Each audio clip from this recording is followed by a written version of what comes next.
issue in our nation that spans across all sorts of socioeconomic statuses. And so it's not just that when people make a certain amount of money, well, now they're free. Now it does, the percentage does decrease the more money that people make. It goes from a higher percentage to about over a third, but that's still an alarming statistic for those who are making over $250,000 a year, that they are still living paycheck to paycheck. So this next slide talks about painting your picture, and this is where I want to give a little space for each person to kind of document and write down their initial thoughts about what this looks like to you individually. And so um, the first question that I have here is, what does financial freedom look like to you? And I have some examples of ways that people could define that. So one example is that you have enough financial resources that you work because you want to, not because you must work.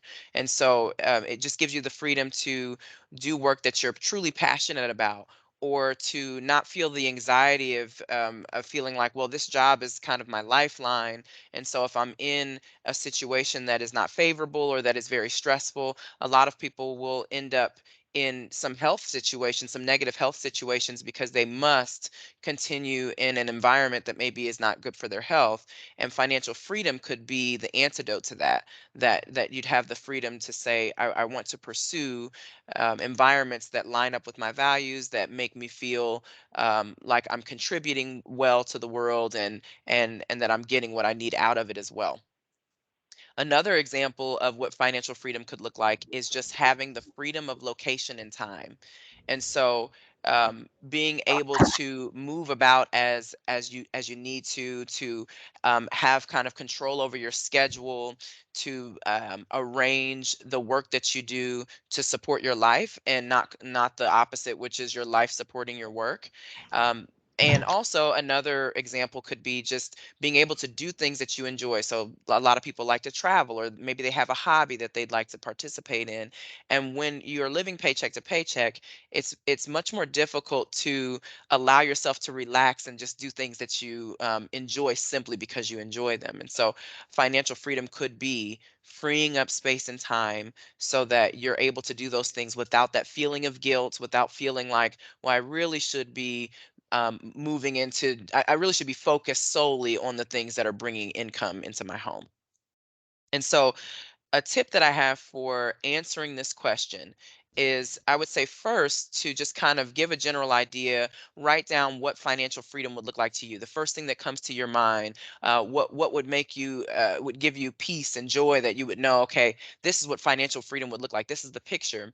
And then after you write that general blurb about what that is, then I would take that and then turn it into a SMART goal, which is specific, measurable, achievable, realistic, and timely. And so for example, someone could have a goal, and I'm just using round numbers, but someone could have a goal. Financial freedom to me looks like being a millionaire. Um, and so that's a specific measured number. And so then you have to think about like achievable and realistic, and how much time would that take? And so, and what would you have to do to accomplish this goal? And so and it doesn't have to be something like that, but that's just kind of an example. It's an example that has a number with it, which helps to quantify it better. um, and so the next thing that I would suggest to write down and think through is, what is your why? The reason why that's important is because if we want to achieve a goal, especially something that is considered to be lofty, um, when we look at the statistics that 64% of people in the U.S. are living paycheck to paycheck, if your desire is to achieve financial freedom, you need a very strong why, because you are essentially going against the grain. You're going against the majority by wanting to achieve financial freedom. So you need a really strong why. And so I have some examples here. One reason could be that maybe you have children, or peers, or just people who look up to you. Maybe you want to show them an example that it can be done. Financial freedom can be achieved. Maybe you'll be the first in your family to do so. Maybe there are cycles that have been in your family for generations, and you want to break those cycles of hardship. You want to live in freedom and prepare the next generation to let them know this cycle can stop. It can be stopped, and we can turn things around and change it.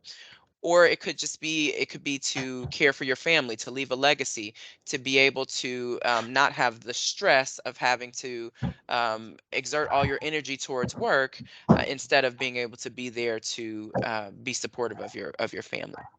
And I think somebody's mic might be on, so I didn't want whoever it is to accidentally say say something and not know that their mic was on. um, and so a tip.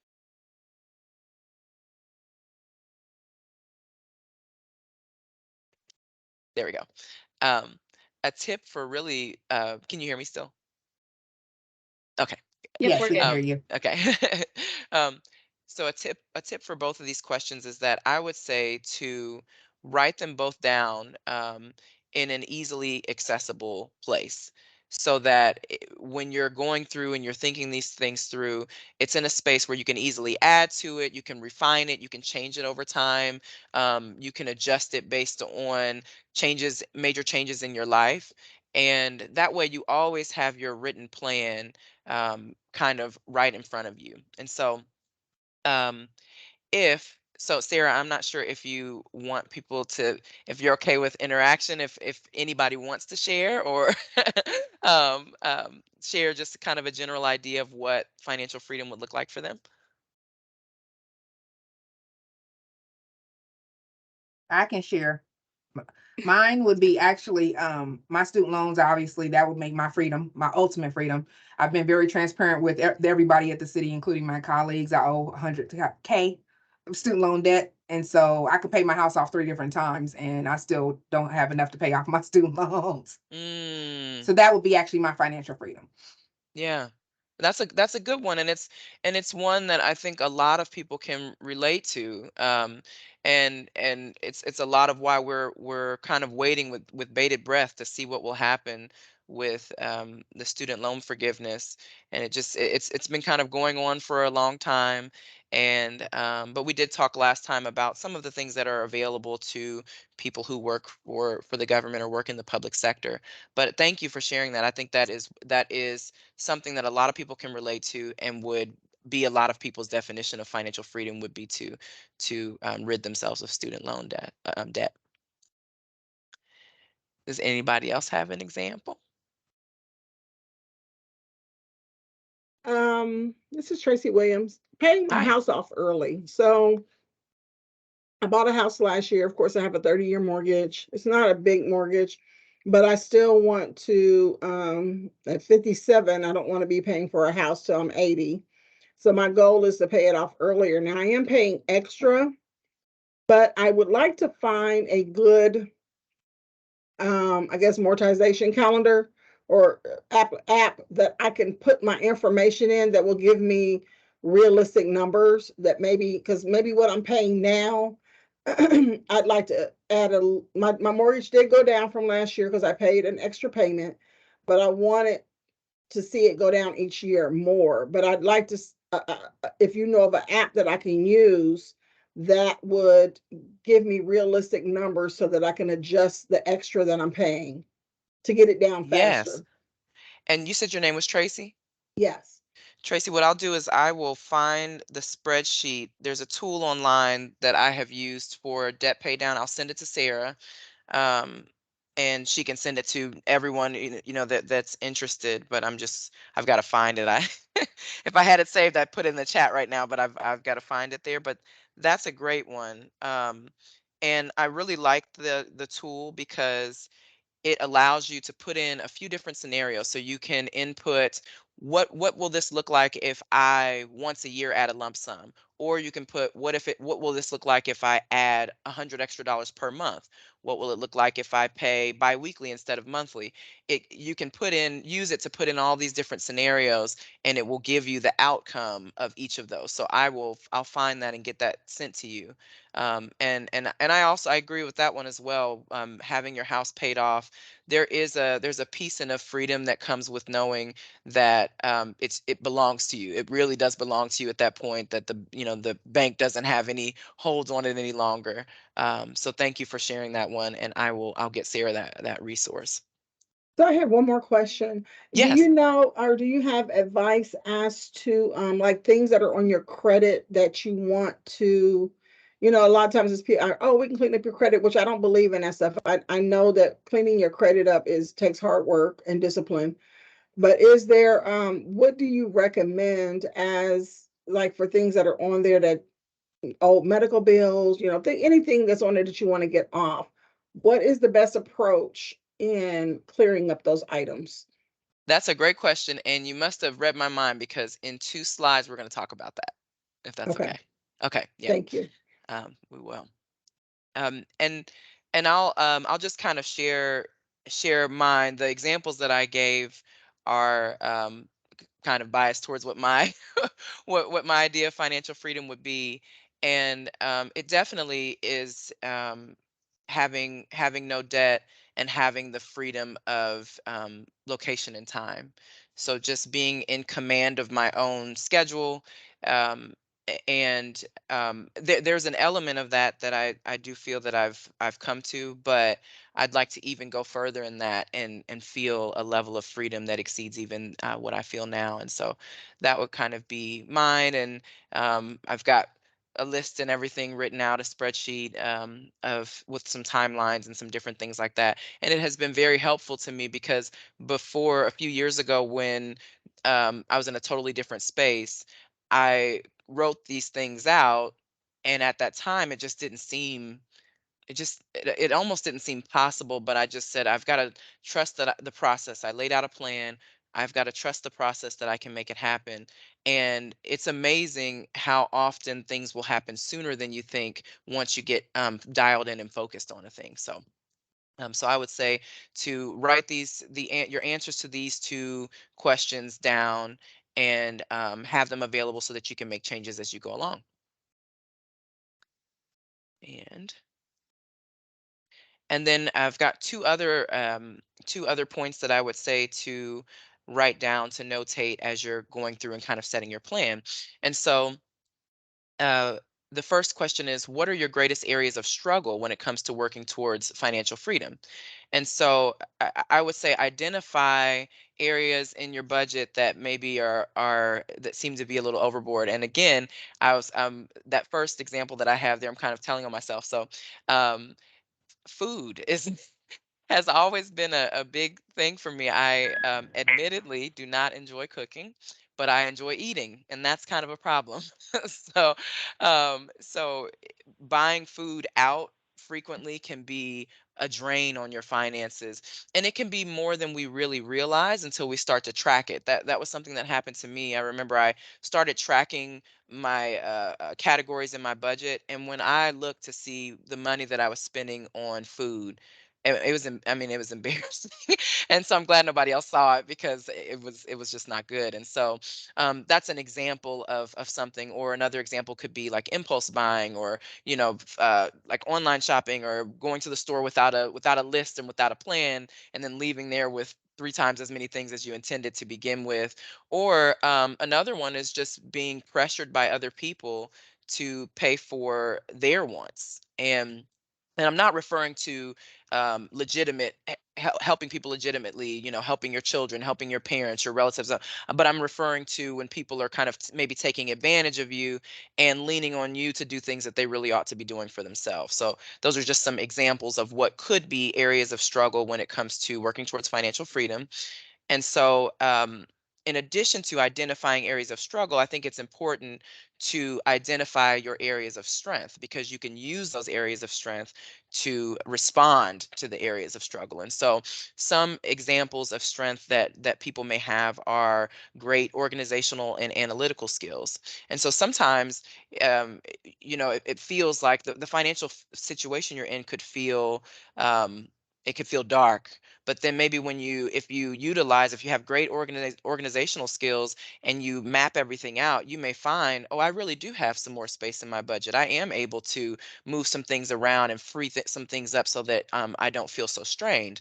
Um, Another possible example is that if you're a goal setter or a disciplined person, that if you set your mind to something that you do it, then that's a good thing too. That's a strength. That's a great strength to have, because once you write everything out and you paint your picture, if you're a person who is a go-getter, you're ambitious, then you'll basically be executing a plan, and you can feel very comfortable that you'll achieve what you would like.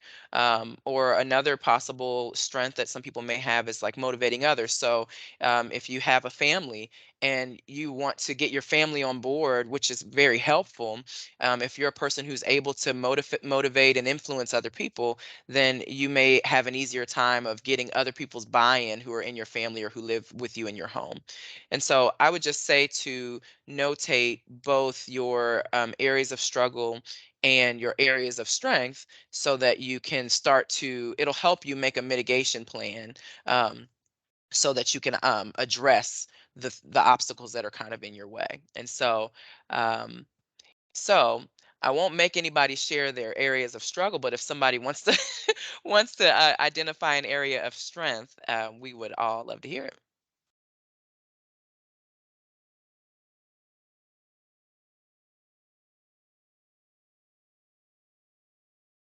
Hi, I'm Anita. I'll Hi, share my Anita. area of struggle. Okay. It's kind of a good thing, a bad thing, but I like to work out. So I buy a lot of workout clothes, and I mean a lot. And I could cut back, but I just think when I go in the store and I see them on sale, I'm like, I'm gonna get those. So that's where I can cut back. I see. And what's an area of strength for you? Something that you're good at? That I'm good at. Mhm. Um, at the same time, I can go in the store and put a bunch of stuff in my cart. And before I get to the register, I don't have all that stuff anymore. Not all the Wow. time, Hmm. but I can do that too. So, like I said, it's kind of good, it's kind of bad. Yeah, yeah. So it looks like you have a strength of restraint, self-control, and Yeah. also the discipline to work out consistently. um that's a blessing. That's a tough one for Yeah. at least for me. So maybe I'm projecting, but for me that's a tough one to stay consistent with. So that's a really good thing that you are able to do that, and that even though you may feel like you go overboard a little bit in the workout clothes category, that you at least also have the strength of maybe you can put something back if you Yeah. feel that you need to. um and and then there's a question here. Let's see. Put money.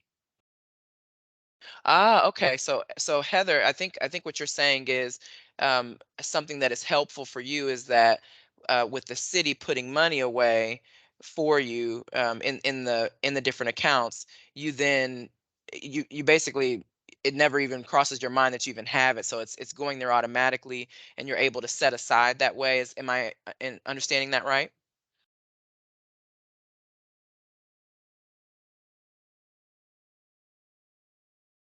Oops. Okay, yeah. Yeah, and that really is a good thing. Utilizing, and we'll talk about that a little later in the slides, utilizing what your workplace has available to you for saving for retirement, letting that process be automated really is helpful, because it's difficult for us to do it when it's not automated. But when it's being done, we can kind of not even think about it, like Heather was saying, and just kind of look up one day and say, wow, I've got a good amount in my retirement account. So that's very good. Good. Jessica, can I share one of my strengths? Yes. I'm also a very adamant coupon cutter. Now, I'm not an extreme couponer, but I have a coupon usually for everything from travel to Kroger's to everything else. And so I adamantly look for coupons. And Microsoft Edge is actually excellent with putting coupons if you're on a website. Make sure you clear out the cookies and stuff like that because they always track you. But they'll pop up and say, hey, you have 3 coupons available for this website. So don't forget to click on that if you're ever shopping on Microsoft Edge, because they will give you your coupons ahead of time if you're doing any online shopping. That's a great tip. I didn't even know that that was available. Do you use, in addition to Microsoft Edge, is there any app or specific website that you use, or does Edge kind of take care of everything? Edge has been doing the multiple things lately. What I would usually do if I'm shopping for clothes, I'll go like to Ashley Stewart or Lane Bryant and look up, like, Google any coupons that they might have if they haven't already sent them to me. And if they do have them, I wait. Or I've done things where I bought it and returned it. Like the sale starts Saturday, but I bought it today. So I'm like, oh, no, no, no, no. So let me look back and return everything. And then I'll go back and get my little $5 or $10 off, whatever it may be. Oh, good. Okay. It's Yeah, time that's a good one. consuming, but it does work. Yeah. Yeah, I but have a tip. there's go ahead. Yes. Oh, I'm so sorry. This is Oh, no, no. Diane. I have a That's okay. tip as well that goes in line with what Jamila just offered. I have one. It's an app that I use for online shopping specifically. It's called Honey. I'm not sure if any of you are familiar with that, but it'll automatically search all of your shopping websites. So say you're on Old Navy, say you're on Nike, whatever, it'll automatically search that specific site, Walgreens, whatever it may be, for any sort of coupons that they're currently offering. And the back hidden type of sites, it'll search that automatically for you once you get to checkout, and it'll activate all of the rewards. I too am a huge coupon. If it's a discount anywhere, a specific code that you have to put in, I am the queen of putting in a code so that I can get 20, 30, 40, 50, whatever percent off. So Honey That's is a the great site. tip. Did you give it to us again? Honey? Yes, Honey, like honeybee, honey. Okay, thank you. You're welcome. Thank This you is for sharing Diana. that. This is Yes. Diana. There's another one called Fetch for all those people who like to spend money. If you take a picture of your receipt, you get so many points, and you can turn those points into gift cards. And that app is called Fetch. It's got a little dog on it, and you get so many points. You can get from Old Navy to eating out to gasoline, a whole bunch of different types of gift cards you can get once you gain so many points. All you're doing is taking a picture of your receipts. That's it. Very nice. Well, I'm learning something today. I had to put that note in my phone. So thank you both, or all three of you actually, for sharing the way you use. Thank you, and thank you for putting that in the chat, Jamila. Um, that is very, very helpful. So thank you. So next, we'll talk about identifying the obstacles. And so there are there are several things that can kind of be working against us when we're on this trajectory towards financial freedom. And so one of the first and most common is what we've talked a little bit about here today is debt.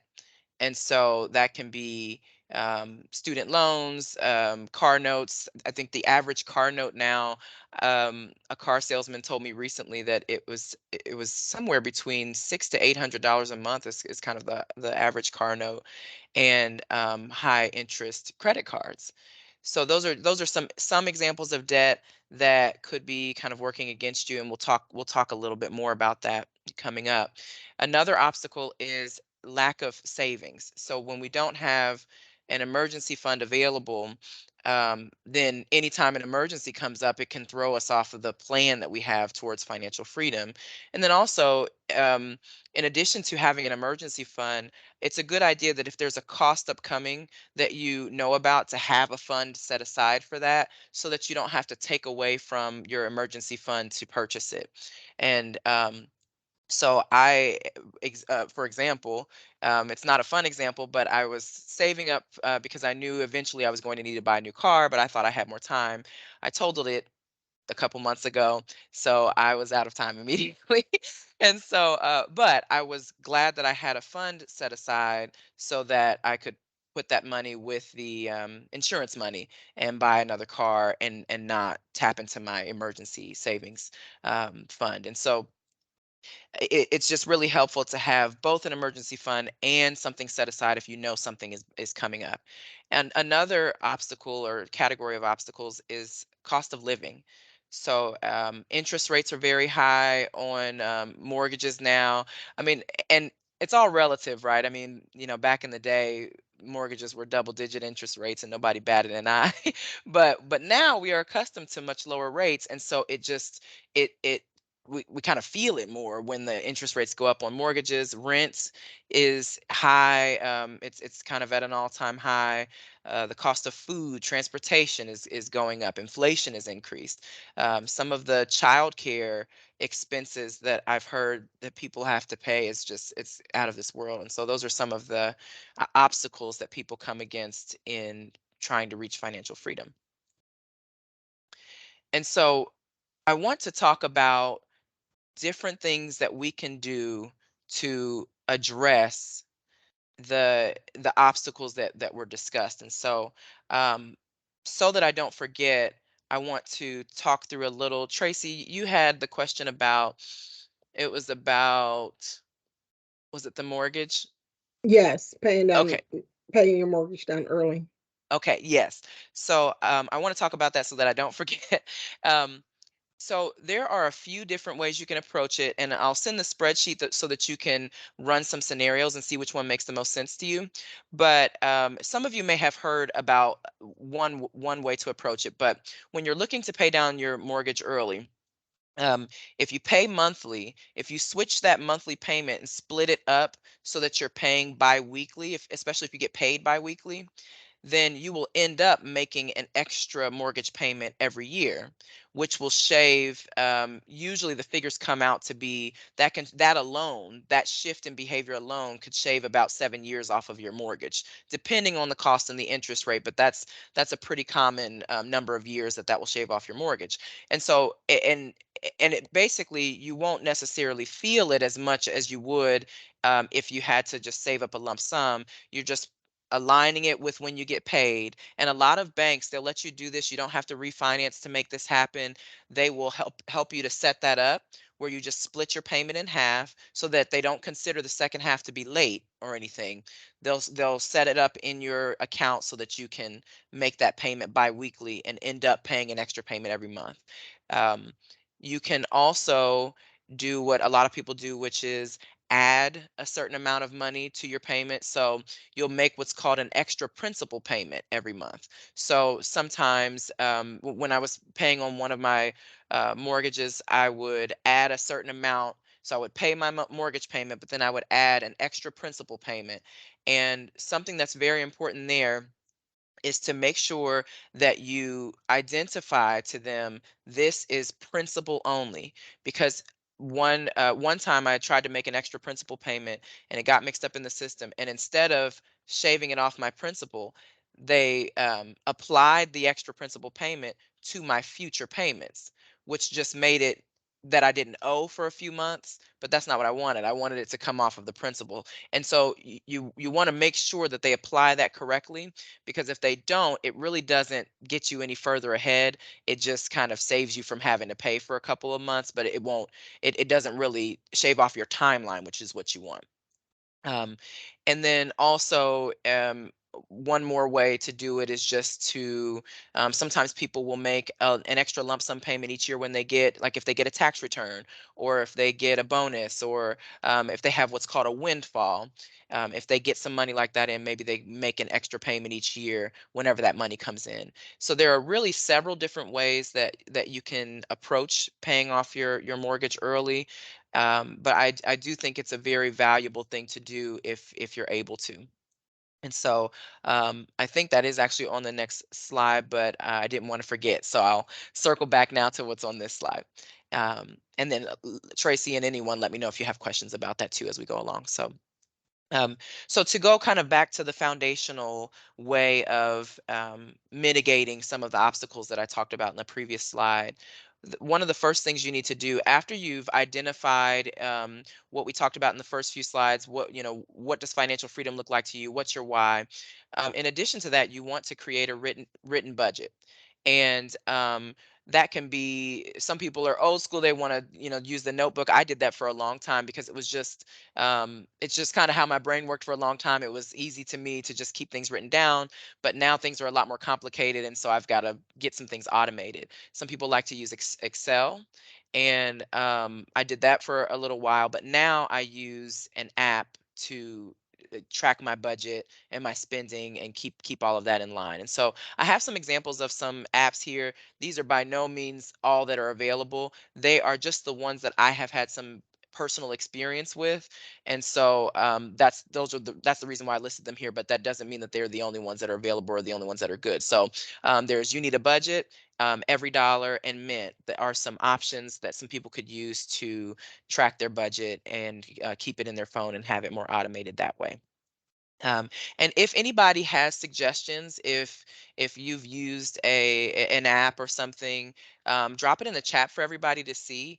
Or if you have a method or something that you have used for your budget that's worked for you, if you don't mind dropping that in the chat so we can all look into that and see, because you got to find the thing that suits your personality. And so if you have some suggestions, let us know. Yes, yeah, I will. Thanks, Heather. What I'll do is, with the information that I'll send for the debt pay down, I'll also send these suggestions. Um, and then the next step would be, oh, timely bills. Oh, very nice. Okay. I hadn't heard of that one, but I'm glad. Financial health. Okay. Okay. Very nice. Oop, I'm sorry, I've lost my little screen. There we go. Thank you for sharing that. So the next mitigation technique would be to set up an emergency fund. And I would suggest putting that emergency fund in the highest yield savings account that you can find. So right now, because interest rates are higher, also some of the returns for certain savings accounts are higher than they used to be. And so I've heard some of my clients have come and told me they've found banks that now have savings accounts that have a return of maybe 3.1 or something like that. And so I would say look for a high yield savings account. And even if it means you have to look at an institution that is separate from where you do your general checking and savings banking, sometimes it's kind of nice to have your emergency fund elsewhere so that it's not you won't take from it for things that aren't emergencies. So that's an option available to you. And to determine how much needs to go in that fund, I would suggest calculating 3 to 6 months of your expenses. And in that calculation, when I have calculated how much do I really need to have an emergency fund, what I do is I take out things that are not necessary. Um, yes. Is there a recommended amount of money to have on hand that's not in a bank? Tracy, are you referring to cash on hand, like physical cash? So I know a couple of people who like have like emergency money, like that you keep like on hand. So like, is there, I mean, like let's say for like, you have like a couple of $1,000s that you have put away at home or something for like an emergency. So like, I know they say you should have a recommended amount in the bank account for emergency purposes, but like, I mean, like on hand. The reason why I ask that is because I know like when in instances like when they had the storms and stuff down south and everything was closed and you needed cash on hand, you couldn't get into banks, so you had everything you needed if they weren't using credit cards, they weren't using debit cards, you had to have cash money. So Hmm. is there like a recommended amount that you So, as a financial person that you would say, or so does it matter? I think it's a good idea to have it. It's difficult to say how much would be right for each person, though. Um, but one thing I would say is if you do have cash at home, I would recommend, I have like a safe box, like a small safe that is fireproof and waterproof, and that I keep some cash in, because if there was something that happened, we know there are tornadoes here in this part of the world and things like that. If something happened and you couldn't get to cash and you really needed some money, if you had some in that fireproof and waterproof safe, then you'd be able to get food and things that you need. So for me, that's about $1,000, just to cover me for a little while, if something really happened. But it's kind of hard to say what would be right for every person. It kind of depends on how many people are in your household and how many people are relying on you.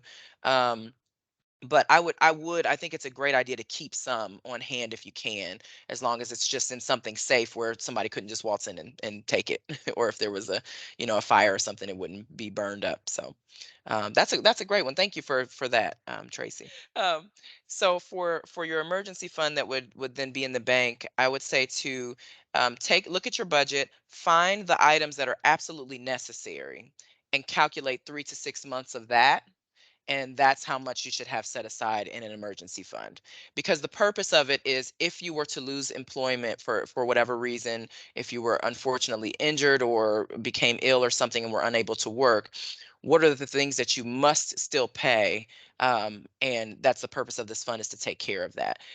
There are things that can come up that just are surprise emergencies, and maybe you need to take from the emergency fund to take care of that. I would just say, if that comes up, prioritize replenishing the account, so that if something else goes wrong, you still have money available to you there. And part of why establishing a budget is so important is because establishing that budget will let you know how much you have each month to contribute to building up this emergency fund, and it will tell you how long it will take for you to get there. So you'll know, this is how much I can. Let's say, for example, you could put away $500 a month, and you need a certain amount of money. Then you'll know, in this amount of months I will have a fully funded emergency fund for available to me, so that if something comes up, I can take care of it. And then other mitigation techniques. So we talked a little bit earlier about, we talked about this loosely, but something you can do is first to decrease expenses where you can. It's easier to decrease expenses than to increase your income, because increasing your income can involve picking up some sort of a side hustle, or adding income that way.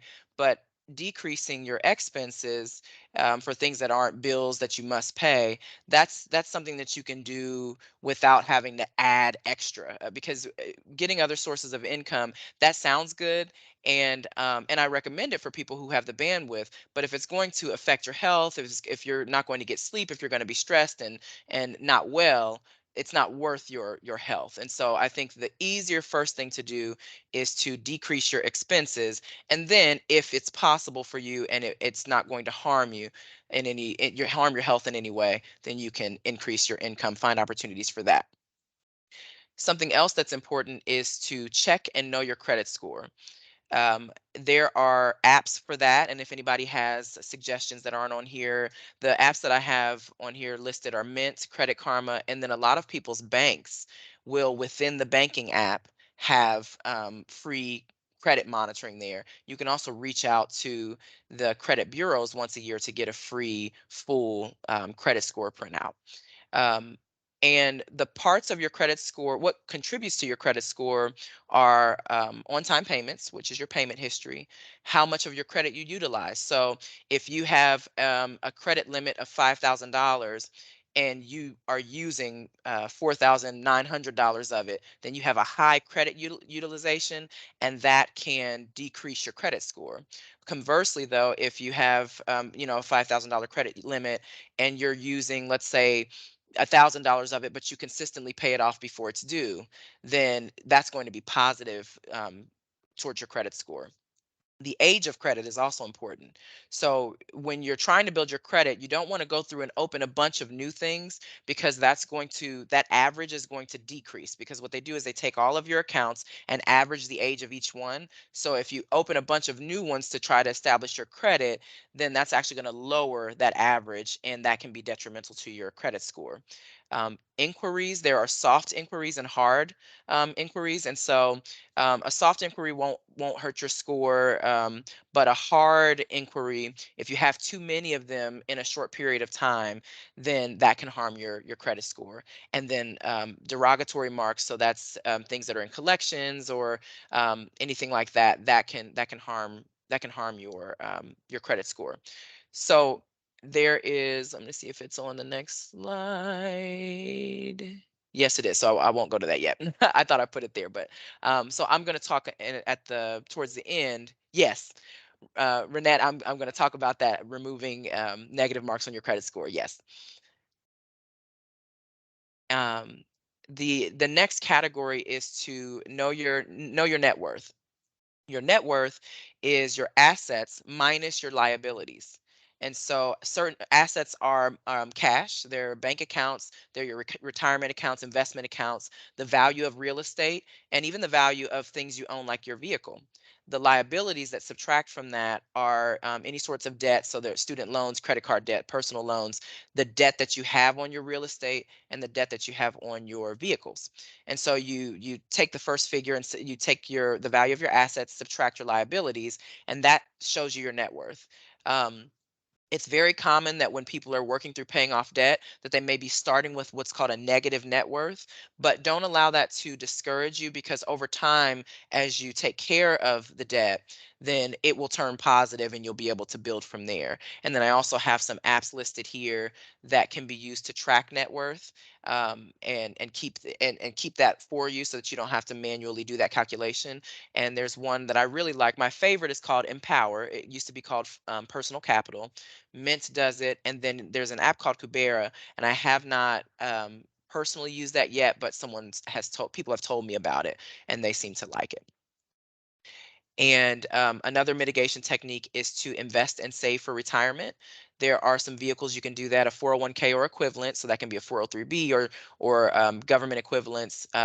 If you get a match, you absolutely want to, if at all possible, contribute enough to your 401k or equivalent to get your full match. So there are some government agencies that if you put in 5%, then they'll match 4%. So if you're able to do that, please do, because you want to get your employer to contribute to your retirement as well if you can. Some other tools are Roth IRAs. There are what are called standard investment accounts. You may have heard them referred to as brokerage accounts. And those are not tied to a retirement age, but you can use them for retirement. And then lastly, another example is what's called a SEP IRA. It's a self-employed IRA.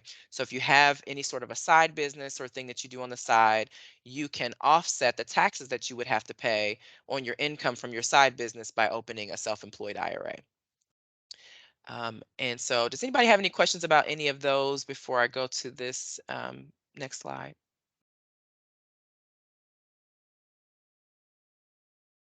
Okay, so I'll go to this next one so we can talk about um, the negotiating debt is one of the last ones on there. And so um, these last few tips I think are pretty important. So the first one that I have listed here is preparing for student loan repayment.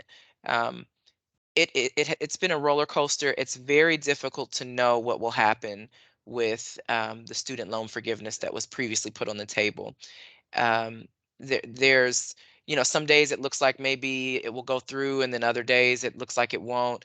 It's really difficult to know. It may be postponed again if it's still tied up in the court systems. But what I would tell people to do is first to explore any forgiveness or discharge that's available to you outside of what was suggested before, the $10,000 to $20,000 forgiveness. So for government employees especially, see if you qualify for the public student loan forgiveness. See how many years you would have left. Check to see how many months have contributed to it because of the pandemic, because of that shift in the rules where those months count towards your timeline. So that would be the first thing I would say to investigate with student loans, is to see, is there another way for me to get some of this forgiven or discharged? And then once you've done that, then look at what's left, if anything. And I would log into your student loan account, see what their estimate on payments are, see what options are available to you for income-based repayment, or ways that you can lower that monthly payment so that you can get it to a point where you can pay it comfortably in your budget, and when you have more to put towards it, you can. um, and then also the last point on that one is just, if you have a smaller balance that you can tackle, like if you feel that you have enough room in your budget and you can kind of tackle it on your own, set up a fund for that. I would not pay it until we know what's going to happen. But I have a few clients who maybe their student loan, they have $2,000 left, and so what I've told them to do is save up to 2,000. If we find out, oh, thank you. If we find out that it's going to be forgiven, then great, you have $2,000 that you can use for something else. If we find out that it's not, and then you can go ahead and pay that off and have that done. And then we did talk about paying down your mortgage, and so one of the ways that I have used in the past to help with speeding up the pay down was that I did refinance my mortgage, but I'll tell you right now is probably not the time. Most people probably have lower interest rates currently than they would if they refinanced. So I just put a tip there to just keep an eye out for decreases in interest rates. And my rule of thumb is that if I'm going to refinance, I would like 1 percentage point at least lower than what I'm paying currently. Just because closing costs roll in, and you want to do an analysis of what you're paying to refinance versus what you would be saving in the long run. And you want to make sure it's substantial enough to justify the refinance. So, as I said, right now it's probably not the time to refinance.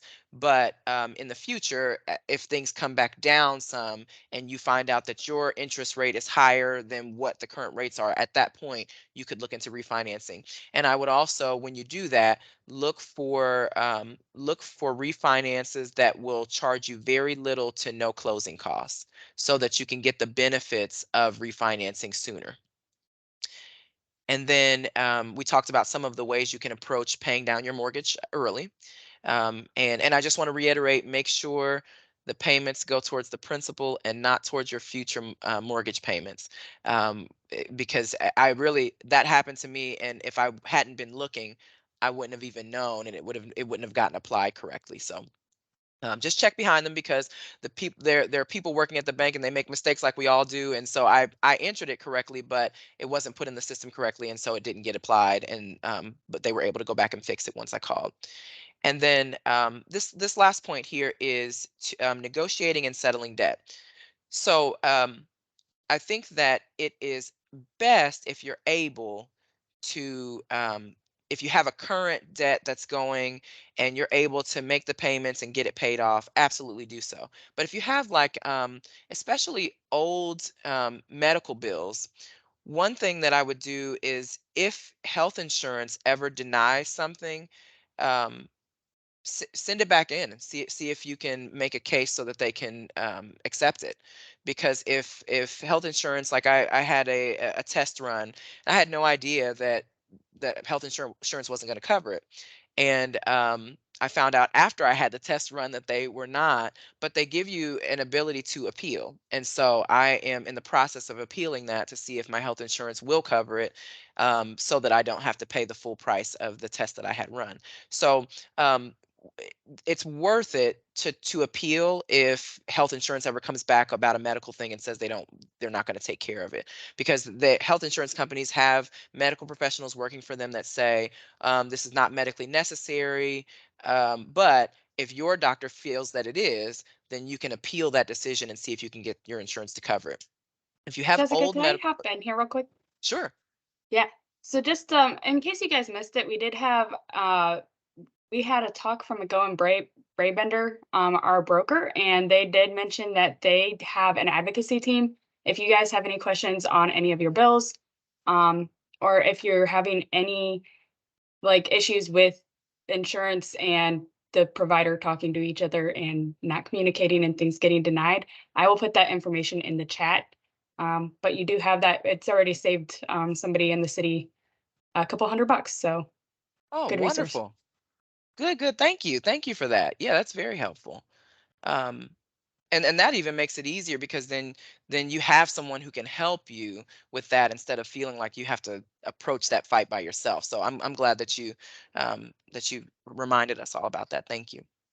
um and so another, so old medical bills, things that are, that were done well in the past, um they're often medical institutions, and maybe the resource that you mentioned might be able to help with this as well. But it is always worth it to see if medical institutions will take an amount that you can pay. And so I would just, like, let's say you have an old medical bill and you know you can only pay 30% of it, then I would start with this advocacy team to see if they can help with it. But if that's a little outside of their purview, contact that medical institution and say, this is the amount that I have. If I can get you this amount, will that settle this debt? And are you willing to send me a letter that proves that this debt is settled and paid in full? This applies to both medical debt and credit card debt. Don't send them your banking information. Don't send anyone your banking information when you're trying to settle a debt, because you don't want them to go through and then pull out more than what was agreed to. And make sure that whatever they agree to in both scenarios, that they send it to you in writing, and that it's very clear in the letter that the debt is considered settled and paid in full. Because you don't want it to report negatively on your credit. You want it to show as paid, that this was what you agreed to, and that they consider it paid in full, and that you don't owe anymore. And so I would say, and then also my other point here is, there are a lot of programs that claim debt consolidation. I would be very careful with that. Because a lot of companies, you can end up paying them more than it really would have been for you to just kind of take care of it yourself. So I would say, arrange the debts that you have, and look through and just start thinking through, what can I reasonably pay? And try calling yourself and offering that to them without giving them any of your banking information, or your debit or credit card information. Try offering that to them and see if they'll accept it. And if they're willing to put it in writing, you can do that without a company coming in and charging you money to essentially do the same thing. So that's, I know we're almost out of time, but I wanted to touch on that because that was a question in the chat. But it is worth it to call these companies and just ask, because the worst thing they can say is no. But the best thing they could say is, yes, we'll take that. And if they will take it, mail them a money order, something that a money order, a cashier's check, something that is not attached to your bank account, so that they can't take any more than what was agreed to. And make sure that you get that, have them email it to you, something that you can get quickly, so that you have that on record, and you know that once you pay this, it's done, and you don't have to deal with it anymore. And I know we only have, I'm sorry, 3 minutes left. So does anyone have any questions before we go? Thanks, Michelle. Any questions at all? I do have a question. This is something Okay. that I heard from somebody, and you could tell me if it's true or not. Somebody told me that if you have a bill that's turned over to a collection agency, you're not obligated to pay that, because the contract or the agreement that you had is between you and the original biller. Is that true? And not between you and the credit collector? So Is that true? That sounds crazy to me, but so a lot of times people, if, I guess the way to answer that is, if you don't pay it, it will still impact your credit negatively. And so, but with collections, what I always recommend people do is collections, because they're not the original one that you owed. They're sometimes even more likely to take 10% of what's owed. Same process though. I would offer them an amount. This is how much I can pay you. Will this be considered free and clear if I pay this? And can you send that to me in writing? I don't think it's a good idea to say, oh, well, the original, for what the person said, the original agreement was with this other company, because they can still report it to your credit, and that still ends up harming you. Better to offer them, 10 or 20% or something like that, and get it in writing that it'll make it free and clear, and then not have it affect your credit negatively, and then you're done with it. okay, thank you. No problem. Anyone else? I have hand claps. Wonderful. Well, thank you all for having me. I really appreciate it. And if you have questions, Jamila and Sarah both know me, so reach out and I'll get those resources sent to everyone as well. Thank you so